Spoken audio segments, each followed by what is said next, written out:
ॐ स्थापकाय च धर्मस्य सर्वधर्मस्वरूपिणे अवतारवरिष्ठाय रामकृष्णाय ते नमः। जननीं शारदां देवीं रामकृष्णं जगद्गुरुं पादपद्मे तयोः श्रित्वा प्रणमामि मुहुर्मुहुः। नमः Shri यतिराजाय विवेकानन्दसूरये सच्चित्सुखस्वरूपाय स्वामिने तापहारिणे।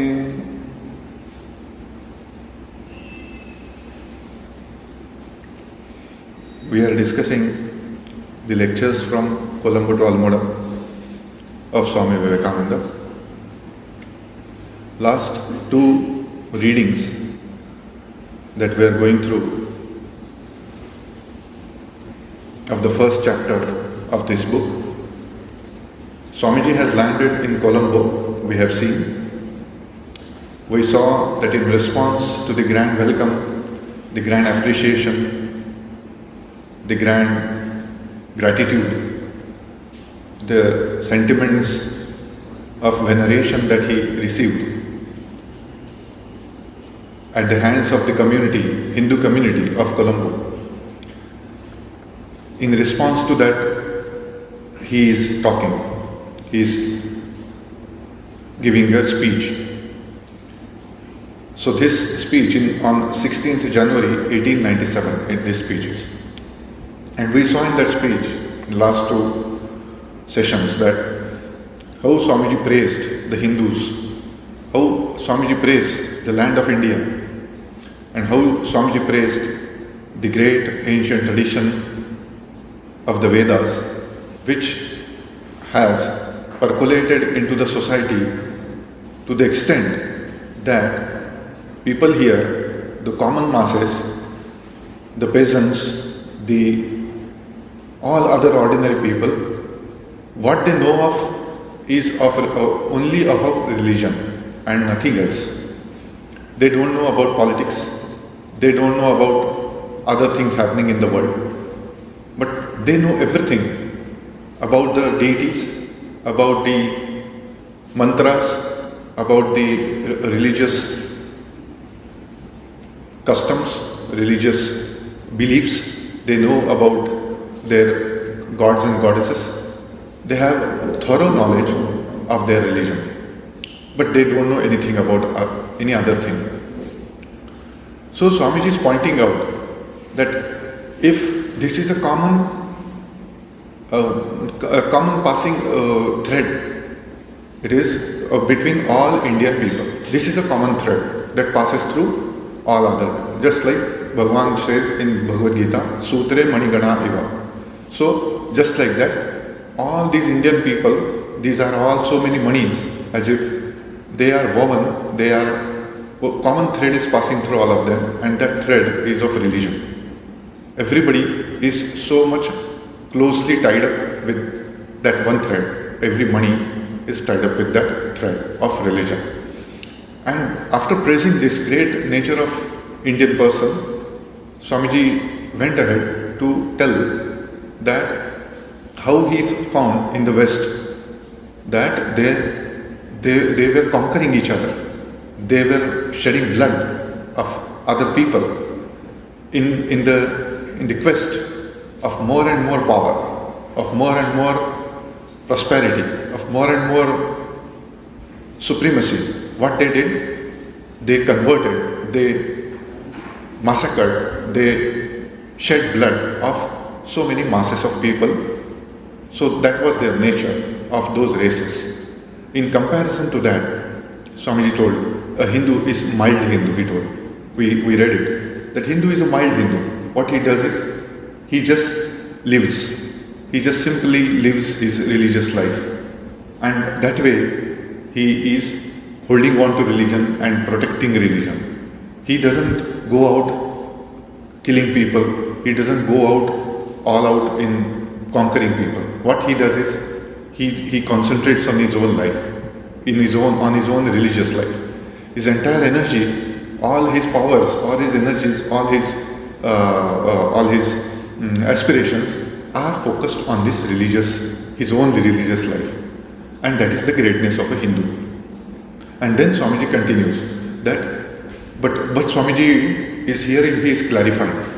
The religion that I am talking about, Swamiji says, is not just customs, not just rituals, not just those various social and other customs which we think, but many times we mistake them to be religion. Swamiji is little clarifying here. So he says that the detailed workings, the minute points which have been worked out through centuries of social necessity, little raciocinations about manners and customs and social well-being, do not rightly find a place in the category of religion. Swamiji says, religion is not that. These are just manners and customs. They don't form religion.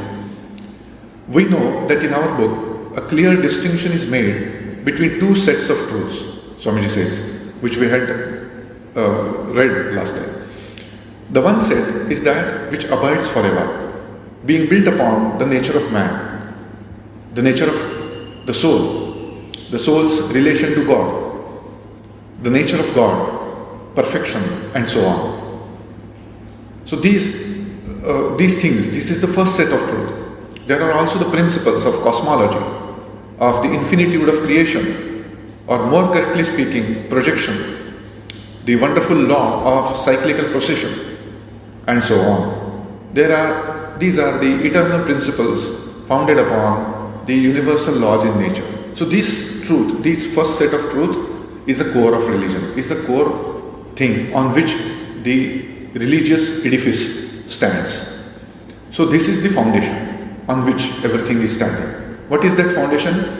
The philosophy, the religious core that explains the nature of man, the nature of soul's relation to God, nature of God, cosmology, infinitude of creation. All these things, karma, life, death, all these things are dealt with in the philosophy, religion of Vedanta. This is the core. And now, second set, now he is going to the next set of the truths. The other set comprises the minor laws which guide the working of our everyday life.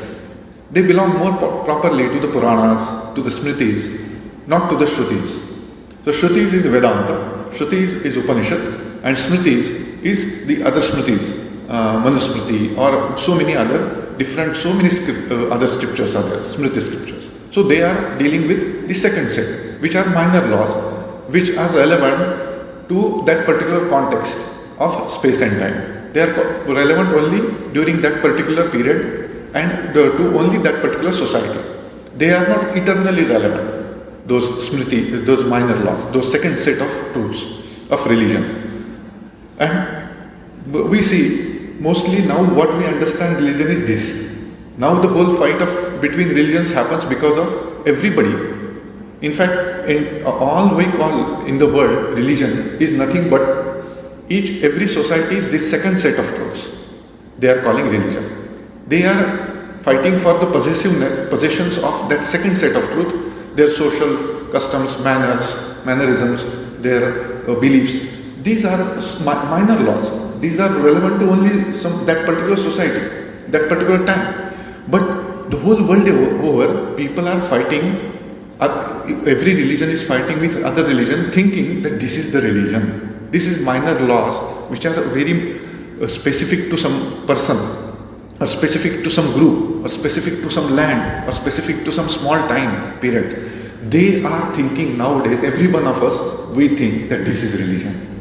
So everybody is proudly beating his chest and telling that this is my religion. But what he is referring to religion is, he is referring to belief. He is referring to social custom or the mannerism. So he is beating his chest and proudly telling about his mannerisms, his customs, his beliefs, but which are only to himself. Beliefs, one person's belief can be relevant to him. Other person, why he should be worried about that person's belief? He may have some other beliefs. Other person may have some other mannerisms. Other person may have some other customs, social customs, some other rituals, some other festivals, some other dress codes, some other times of rising and going to sleep, some other times of eating and doing everything. So these are just the ways of life which every society will have its own. But nowadays, unfortunately, we are thinking that to be our religion. So Swamiji probably at that time also this misconception was prevalent. So Swamiji clarifies. So he is there, Hindus of the Colombo, he is enlightening them that, mind you, you have to be aware that when you talk about religion, there are two things. You understand properly what your religion is. So your religion, what you are talking about is just your custom, social custom. And what your core religion is, that Vedanta, that is completely universal. That has nothing to do with any place, nothing to do with any time, nothing to do with any person. It is nothing to do, it doesn't change from person to person. The truths, the first set of truth, they are eternal truths. They are all abiding truths. They are indestructible truths. So they won't change. Wherever you go, America, Europe, Japan, India, Sri Lanka, or any place, South Pole, North Pole, or Mars, or Jupiter, or other galaxy, any planet, any star, or any country, any society you go, these Vedantic truths, same Upanishads, you will be resounding there also. If you sit on any planet, you will find the same truth coming out of your heart. If you realize the truth, if you resonate with the truth, the same thing that Upanishad is telling, you will feel, oh yes, ekam sat vipra bhavada vadanti. That is Swamiji, we are going to now. So that is what Swamiji is pointing out. So mind you, people of Colombo, Hindus of Colombo, educate yourself. Be aware of this fact that what I am talking about religion is this. When I am saying that our core, India's core potential is religion, when I am talking about this religion, I am not talking about how you eat, how you sit, how you dress. I am not talking about that. But I am talking about the very things that Indian has solved. An Indian person has solved the very mystery of life. He has solved the very mystery of death. He has solved the very mystery of nature, mystery of God. So this mystery that only Indian person has first solved on this planet, since in our ancient rishis. So he is pointing to those ancient rishis who had come out with this philosophy of Vedanta. So he is telling them, the people of Colombo, that mind you, take your recourse to that religion. That is what I am talking about. So this is our greatness. Because that philosophy only came first to be the first on the planet to say that nobody is wrong, all are right. Only they are worshipping, they are seeking the truth in their own way. So this was the only first society, Indian society, which came out with this kind of attitude, this kind of generosity in seeking the truth. No other people, what they were doing, they were shedding blood. They were conquering others, killing others, murdering others. Just for what sake? Just because my belief is that our God is such and such. But your God's name is different. My God's name is different, your God. So I will kill you, I will murder you, I will massacre you, I will conquer you and prove my God's superiority. So Swamiji further says. So what he is saying, they belong more properly to the Puranas, to the Smritis and not to the Shrutis. These have nothing to do with the other principles. Even in our nation, even in our own nation, these minor laws have been changing all the time. Customs of one age, of one yuga, have not been the customs of another. And as yuga comes after yuga, they will still have to change. Great rishis will appear and lead us to customs and manners that are suited to new environments. So who is going to again change those customs? Who is going to define those customs? Is the rishis. They will come back. Swamiji is assuring those people of Colombo that our rishis are the pillars who will come time and again, and they will re-establish, they will reform those customs, they will make some here and there some changes. So whatever smritis, they will make some here and there interpretations that will be suited to the modern age, contemporary age. And then those great rishis are given this responsibility They will come. That is the only sole responsibility they have, to come again and again and to re-establish, to reinterpret the same old truths. These second truths they will reform. The second set of truths they will reinterpret. The second set of truths they will re-establish. First set of truths are eternal. Nobody needs to re-establish it. Nobody needs to reinterpret it. Nobody needs to reinterpret it and re-establish it. So this first set nobody can touch. That is eternal. And this second set, great rishis come up time and again, and based on their knowledge, their experience of the first set of truth, they, out of their intuition, out of their experience, out of their knowledge, they will redevise the second set of truth according to the social needs of that contemporary time. So this is what Swamiji is clarifying.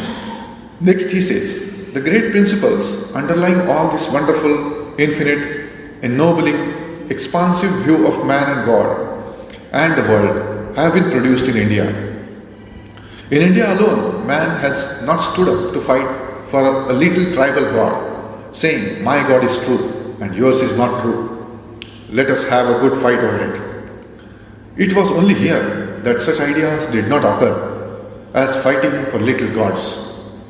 These great underlying principles, being based upon the eternal nature of man, are as potent today for working for the good of the human race as they were thousands of years ago. And they will remain so long as this earth remains, so long as the law of karma remains, so long as we are born as individuals and have to work out our own destiny by our individual power. So these things, these ennobling truths will always keep working till the time earth will remain. Swami is assuring that they cannot be destroyed. And above all, what India has to give to the world is this. If we watch the growth and development of religions in different races, we shall always find this, that each tribe at the beginning has a god of its own. If the tribes are allied to each other, these gods will have a generic name. As for example, all the Babylonians gods had. When the Babylonians were divided into many races, they had a generic name of Baal, just as the Jewish races had different gods with the common name of Moloch. And at the same time, you will find that one of these tribes becomes superior to the rest and lays claim to its own king as the king over all. Therefrom, it naturally follows that it also wants to preserve its own god as the god of all the races. Baal Merodach, said the Babylonians, was the greatest god. All the others were inferior. Moloch Yahweh was the superior over all other Molochs. And these questions had to be decided by the fortunes of battle. The same struggle was here also. So Swami is telling how comparing, see those Egyptians, Babylonians, how their gods were, supremacy of their gods was proven by conquering the battle. So if one king conquers another king, one tribe conquers another tribe, then what happens? That particular tribe that wins, their individual god, their respective god will become superior to that the tribe who has lost. Now we have overpowered. Our god is powerful. How? Because if our god was not powerful, we would not have won over you. We would not have won the battle over you. So that means what? You will have to accept our god. And that way, what happened? They used to kind of increase the territories of their gods. They used to increase the importance of their gods, individual gods. So like that, what happened? Swami says that Moloch Yahweh was a particular god that those tribes had. He became superior over all other Molochs because that particular tribe became superior to all other tribes. And Swami says same thing happened here also. Just like the competition, just like this tussle for superiority happened in those races, Egyptians, Babylonians, the similar thing happened here in India. But in which way? That we will see. In India, the same competing gods had been struggling with each other for supremacy. But The great good fortune of this country and of the world was that there came out in the midst of this din and confusion a voice which declared, Ekam Sadvipra Bodha Vadanti. That which exists is one. Sages call it by various names. So that reality, the truth, is one, eternal, all-abiding, immortal. That truth is one. And what sages call it by various names. So all the people of different societies, different tribes, if we have to again use the same word for India also. So those different people have their different gods, so to speak, tribes, if we use the same word here.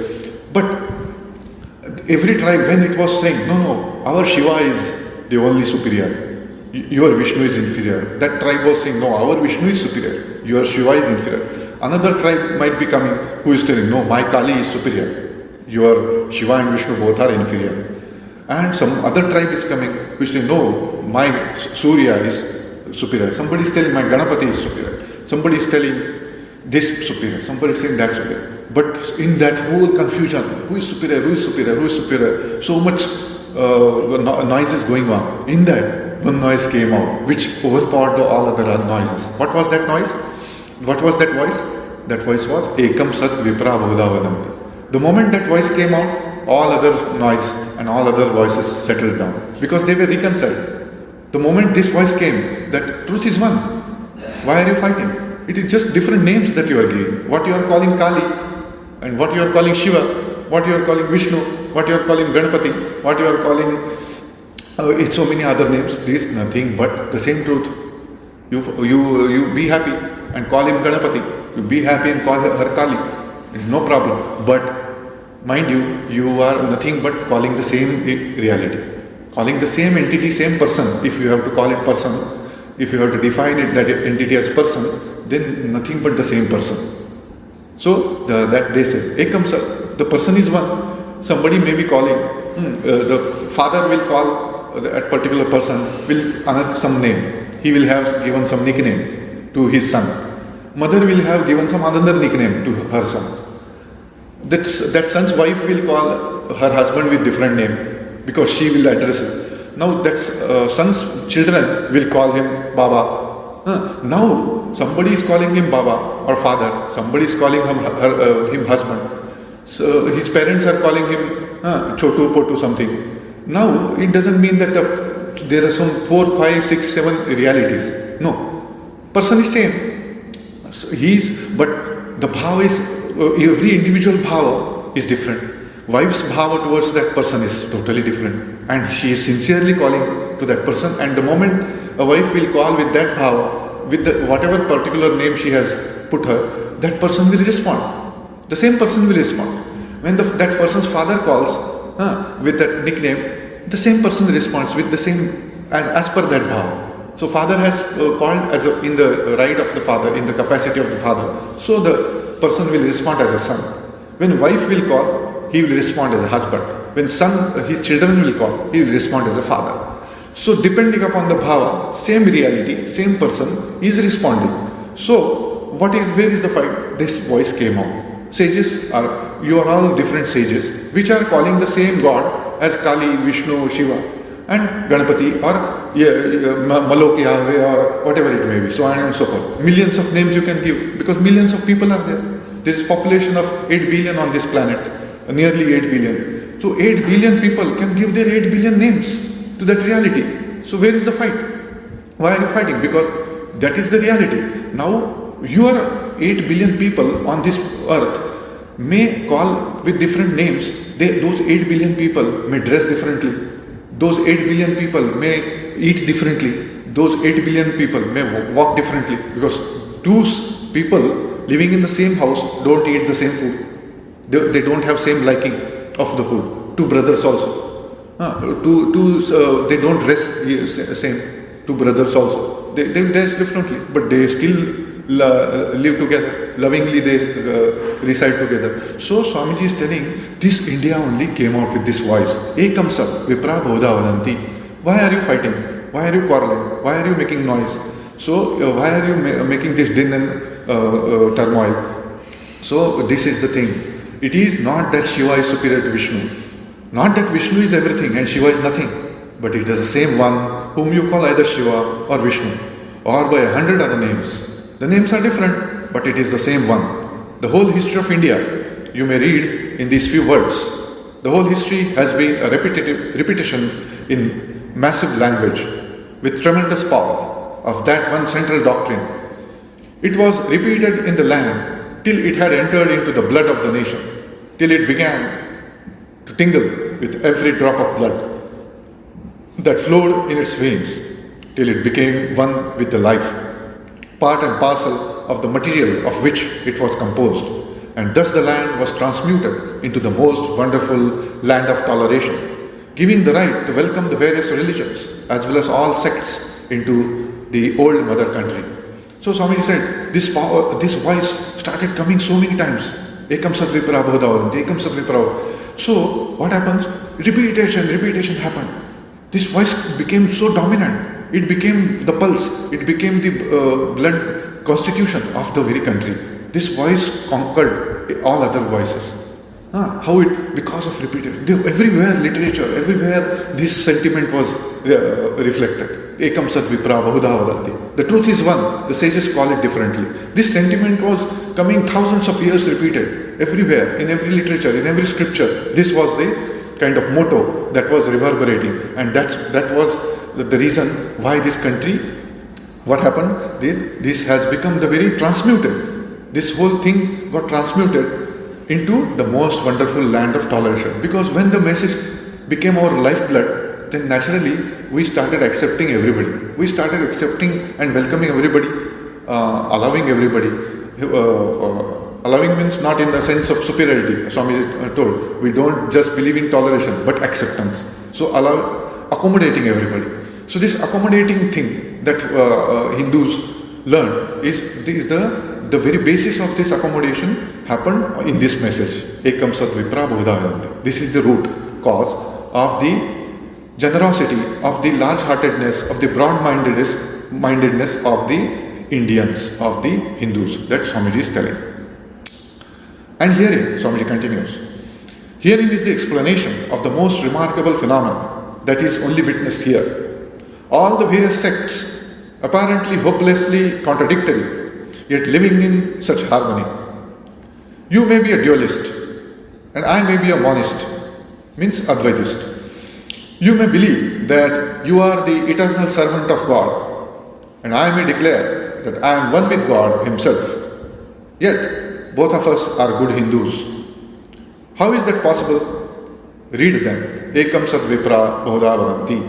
That which exists is one. Sages call it by various names. Above all others, my countrymen, this is the one grand truth that we have to teach to the world. Even the most educated people of other countries turn up their noses at an angle of 45 degrees and call our religion idolatry. I have seen that, and they never stopped to think what a mass of superstition there was in their own heads. It is still so everywhere, this tremendous sectarianism, the low narrowness of the mind. The thing which a man has is the only thing worth having. The only life worth living is his own little life of dollar worship and mammon worship. The only little possession worth having is his own property and nothing else. If he can manufacture a little clay nonsense or invent a machine, that is to be admired beyond the greatest possessions. That is the case over the whole world, in spite of education and learning. So Swamiji is saying, see, this is the plight I have seen. I went to the West. And what is the plight of the West? What I saw everywhere is a man who has a little knowledge of how to make a machine or how to make some clay nonsense. Swamiji is kind of telling it in that sense, that somebody knows, some skill, he becomes a great man. He is like a person who is educating others. He has just one skill. He has got one kind of a knowledge of some machine or some external physical thing, but that makes him somebody. So this is what now religion has become. They are calling us, those people who brought out this message, Ekam Sat Vipra Bahuda Vadanti, they are calling us idolaters. They are calling us superstitious. What an irony! What a contradiction on its face. That people who call us superstitions, they are great by worth of what? Some property, some bunch of dollars in their pocket make them great. Okay, so that is not superstition. You have some property, you have some bunch of dollar in your pocket, or you make some machine, or you make some clay pottery, and you are great because of that. And I am saying, ekam sad vipra bodha vadanti, I am saying that okay, dualist and non-dualist both can stay together, both can worship in their own ways, and I become superstitious. I become idolater. Wow, wonderful. So Swami is very much surprised at the judgment of people in the world. So this is what, when he saw the world, he went all over the world, then he understood, see, what is the greatness of Indian society? What is the greatness of our knowledge, our ancient knowledge, scriptural knowledge, spiritual knowledge. Then he continues, but education has yet to be in the world, and civilization. Where is education? There is no education. Just this skill, pottery, machine making and all this, dollar making, mammon making, property making. This is what is education, he saw, world over. Conquering each other, shedding blood. This is what education, civilization. Human civilization means what? Somehow grab, loot. Somehow you control other people. You can conquer other people. So this is what is civilization. So he is telling, where is civilization? Where is education? People are still brutes, and only brute in nice dress, maybe. He may be wearing a good coat, he may be having in his pocket a bundle of dollars.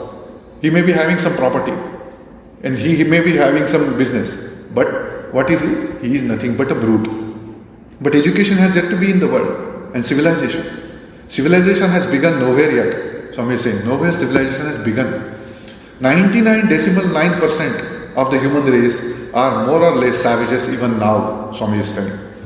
We may read of these things in books, and we hear of toleration in religion and all that, but very little of it is there yet in the world. Take my experience for that. So I'm telling you by experience that very rarely you see humanity, expression of human being. Others are 99.9% there are brutes. There is no civilization yet formed. So there is tremendous religious persecution yet in every country in which I have been. And the same old objections are raised against learning anything new. The little toleration that it is in the world, the little sympathy that is yet in the world for religious thought is practically here in the land of the Aryas and nowhere else. Swami is telling, nowhere I found that toleration, nowhere I found that sympathy, nowhere I found that acceptance, nowhere I found that readiness to learn new thing, to accept new thing, to accommodate new thing, but only in the land of these Aryans that this greatness I found.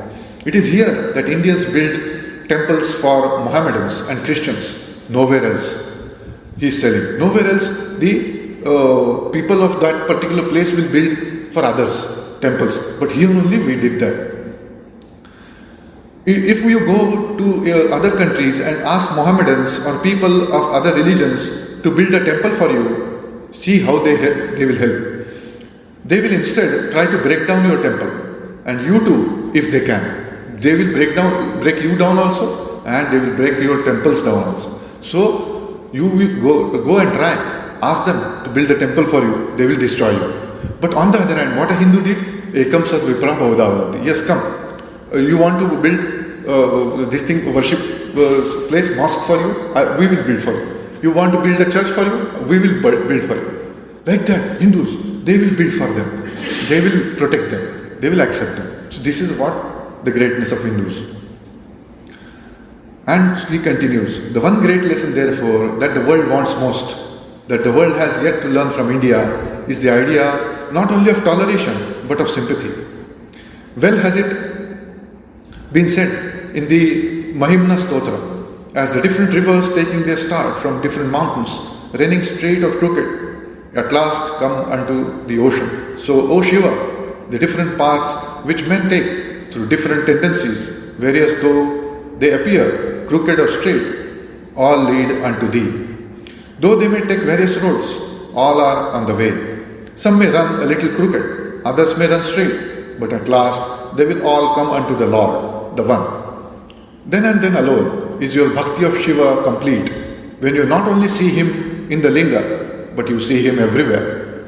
He is the sage, he is the lover of Hari, who sees Hari in everything and in everyone. If you are a real lover of Shiva, you must see him in everything and in everyone. You must see that every worship is given unto him, whatever may be the name or the form, that all knees bending toward the Kaaba or kneeling in a Christian church or in a Buddhist temple are kneeling to him, whether they know it or not, whether they are conscious of it or not, that in whatever name or form they are offered, all these flowers are laid at his feet.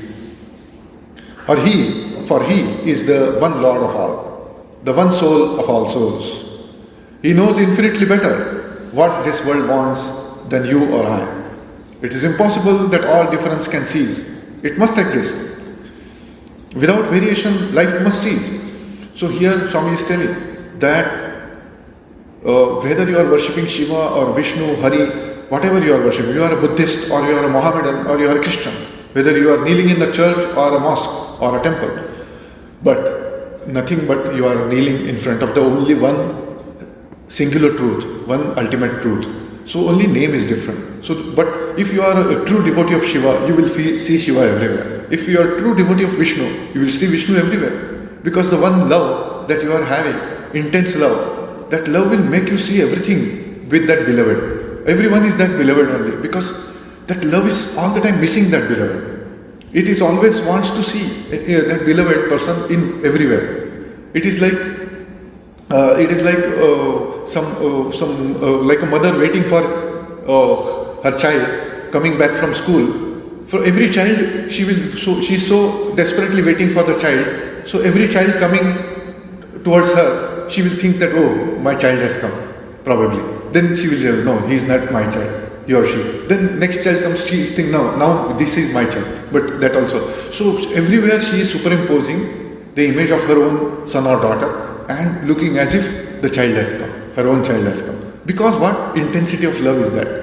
So if you are really intensely in love with Hari, then you will see Hari everywhere. If you are in intense love with Shiva, then you will see Shiva only everywhere. What is the dispute? What is the problem? When you see everywhere the same Shiva, then you have no problem. But these differences will be there. Difference in different names. Everybody will have different names to worship. And it should be there, Swami says. If this variation you destroy in life, if everybody, you tonsure everybody's head and make them kneel before one God only, then what will happen? The differences will cease, the variation in life will cease to exist. So, this is not the plan of creation. It is this clash, the differentiation of thought that makes for light, for motion, for everything. Differentiation, infinitely contradictory, must remain.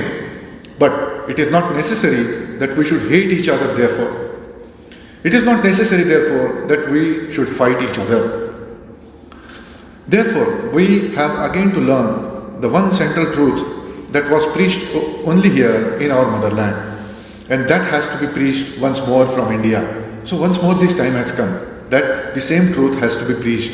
Why? Because not only is it in our books, but it runs through every phase of our national literature and is in the national life. Here and here alone is it practiced every day, and any man whose eyes are open can see that it is practiced here and here alone. Thus, we have to teach religion. There are other and higher lessons that India can teach, but they are only for the learned. The lessons of mildness, gentleness, forbearance, toleration, sympathy, and brotherhood, everyone may learn, whether man, woman, or child, learned or unlearned, without respect of race, caste, or creed. They call thee by various names, thou art one. So this is the thing that Swamiji concluded this chapter. Swamiji concluded this lecture in Colombo by saying this, that the time has again come that India should preach her religion, her knowledge of religion, Because other things are there. It is not that India doesn't have anything else to teach, but they are for the learned people. Those people who are interested in learning metallurgy, they may learn metallurgy of Indian metallurgy. Those people who want to learn Indian arts, those people, learned people may learn Indian arts. Somebody may want to learn Indian music. Those people may. But what is there to be taught to everyone, irrespective of caste, creed, religion, irrespective of gender, irrespective of age, irrespective of their locality? So this is the thing, that religion. Now it is the time. What for? Because this is the only thing that gives teaching of forbearance, of toleration, of sympathy and brotherhood. So this teaching is central to all other teachings, all other skills. The other things are only skills you can teach others. Only learned people you can teach those things. But even ignorant person should be taught. Even everyone, a woman, a man, a child, a man of any race or caste, everybody should be taught one thing. What is that? Forbearance. What should be he taught? He should be taught toleration. What he should be taught? Sympathy. What he should be taught? Brotherhood. If this central thing is taught to everyone, then if somebody may learn the other things. Other skills are only on the top of that. That somebody became an engineer, somebody became a doctor, somebody may become an artist, somebody may become a musician, or so on and so forth. But that is not a religion. That is just some skill that you are having. But in the West, what happened? That became their religion. So somebody having more dollar is more powerful there. So if somebody is owning an entire company, he's having multinational, he's the owner of multinational businesses, then he's said to be great. There he's worshipped. Even now we see, if we read the news, we see that people who have maximum number of dollars, they are worshipped. They are almost considered like gods. But in our India, there is no value for such people. You may be the richest person on the planet. Indian person won't bother about you. He won't give much this thing to you. What he seeks is this religion. Whom Indian pays respect? The person who is religious. In which sense religious? He is tolerant. He is forbearant. He is sympathetic. He has got love and brotherhood, feeling of oneness with other. That person, that religious person is given maximum attention, maximum adoration and worship in India. If you see such kind of person anywhere in India, irrespective of his dress, irrespective of his caste, irrespective of his name, irrespective of which state he comes, which language he speaks, Indian person falls flat in front of him. No, Indian people will not look what is his age, what is his gender. They will simply fall flat at his feet. This is the great strength of India is that what we worship, what we idealize in our life, this is what we idealize. Our ideals are so high that Swamiji is pointing out that really this is what is the thing that Indians should be proud of, and that is what he is bringing our attention to and concluding this lecture. So next Swamiji will go to Jaffna and he will address to in response to the welcome from the Hindus of Jaffna. He is going to give next talk, and the topic of that will be Vedantism. So now the Vedanta that he was talking so far, that he will be probably elaborating in more details. What Vedanta I was talking about, what first set of truths I was talking about, what is the core of religion that I was talking about, that I want to explain to you so that you will know all. That this we will discuss in our next session, which is supposed to be conducted on 25th. Alternate Sundays we will have reading of this book. So let us see what Swamiji says. Om Shanti Shanti Shanti Hari Om Tat Sat Sri Ramakrishna Arpanamastu.